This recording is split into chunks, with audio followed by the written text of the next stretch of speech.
Welcome to the GPLama YouTube channel, where today's video is about the new Watopia expansion, the Southern Coastal Road that lands with Game Client version 1.51. There's a lot to it. Let's get into the details.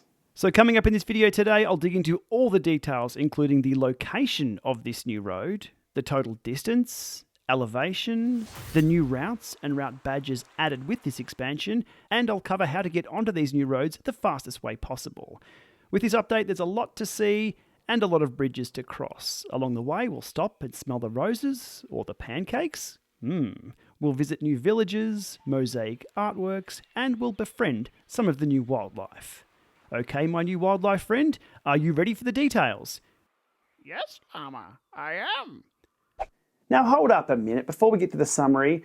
A talking iguana? Who approved that? Isn't Zwift a serious cycling platform? You approved that. I approved it? Well, we're the same person. You and me? Yes. No, we're not meant to let people know. What? All right, we'll keep that between us. Okay, enough clowning around and on to the details that you need to know about the Southern Coastal Road, starting off with the total distance in one direction, and that is the full 19 kilometres. Now, I believe in the past Zwift have, stretched the truth a little bit and may have given us a 19 kilometre distance in total, but that was counting both directions. Note, there is 19 kilometres one way, making it a 38 kilometre round trip for an out and back on this. So there's a lot of ground to cover.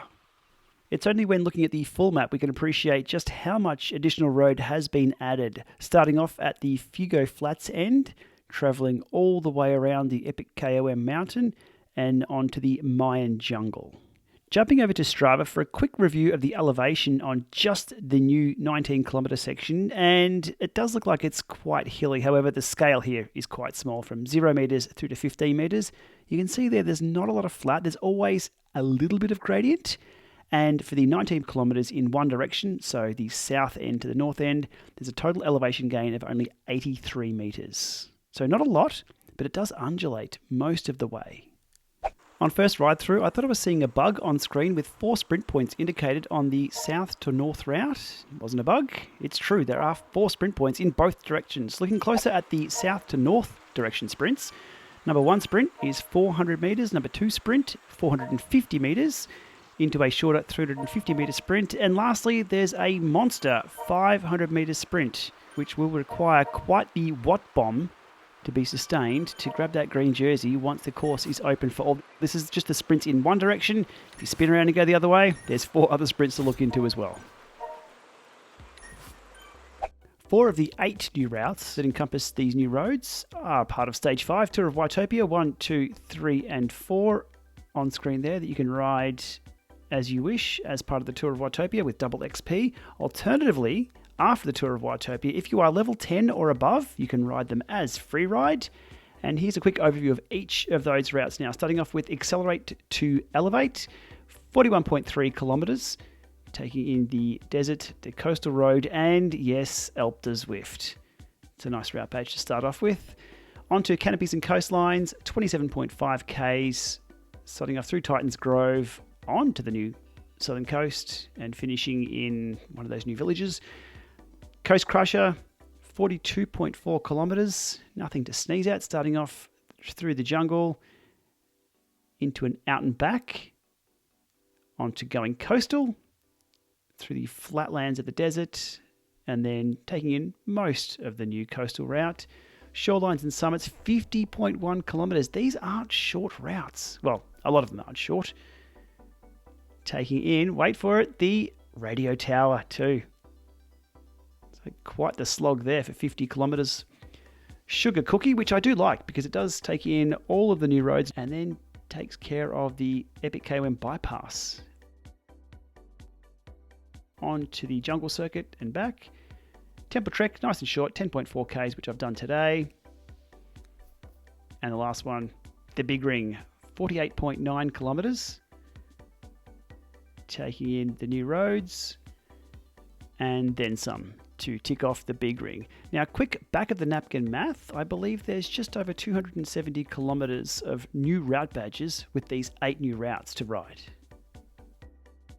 Without any drop-in points on the Southern Coastal Road, it got me thinking, what was the quickest way to get to this new Southern Coastal Road? And the best I could come up with was any route that starts near the jungle. So for this, I selected Temple Trek and got there within 5.5 kilometres.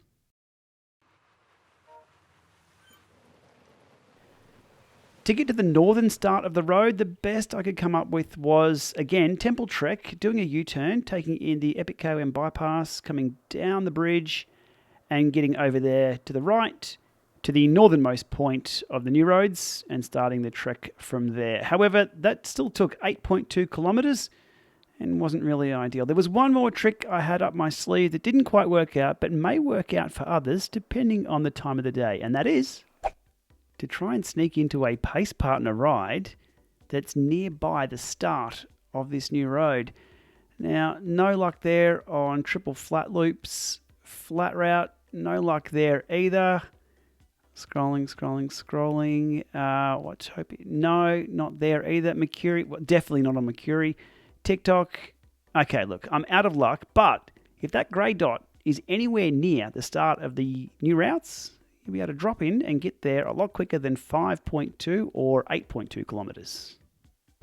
Okay, now onto a few highlights along the way. Mr. Crank's Crab Shack was one of the first buildings that I spotted, which was quite interesting.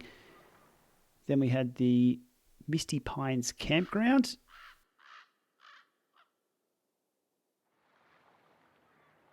Another shot here just showing the slight gradient of this route.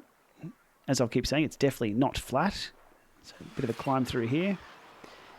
The lighthouse, which I've got to say at night looks absolutely spectacular.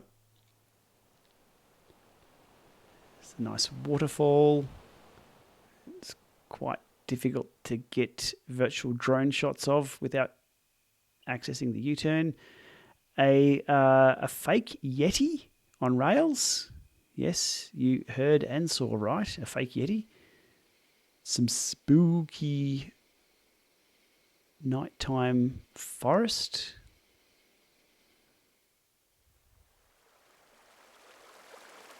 Another bridge. There's quite a few bridges. Harry's Exploratorium. And some additional roads there, but don't hold your breath. Don't ever hold your breath if you ever see extra roads on Zwift like that. The Pumped Pancake, which I did stop at for a little bit. Onto the village with the umbrellas, which was all very pretty. And back out onto the coast and into the mosaic artwork.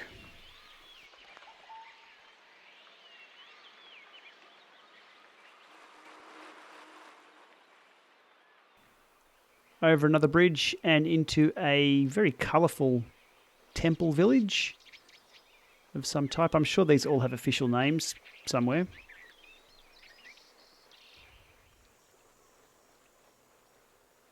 And the final sprint point, I believe, in the southern direction. Very colourful. Looks quite good. Just watch out for those bees, though, if you get a little bit too close to those flowers. And here we go, the southern end of the new coastal route, entering the jungle circuit.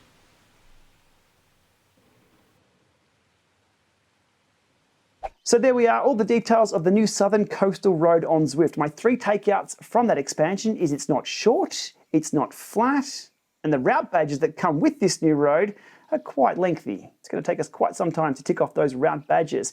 Okay, some other updates that have landed with Game Client version 1.51. Watopia as a whole has had a graphical refresh of sorts, making things a little more vibrant and a little newer as you roll around the entire island. I did see some new trees near the volcano. So they must have had some rain there recently. They've also reduced gravel rolling resistance proportionally across road, gravel and mountain bike wheel sets. That's one of the changelog items listed. I'm not quite sure what that means when it comes to rolling speed on gravel. We shall find out, I guess, in the near future. Okay, so with that, we'll leave it there for today. Thanks for watching this one. I'm off to tick off another route badge. I've got 1 done, 7 more to go with this new road. As always, if you found this content informative, give it a thumbs up, hit subscribe to be across more videos uploaded to this channel, and thanks for watching.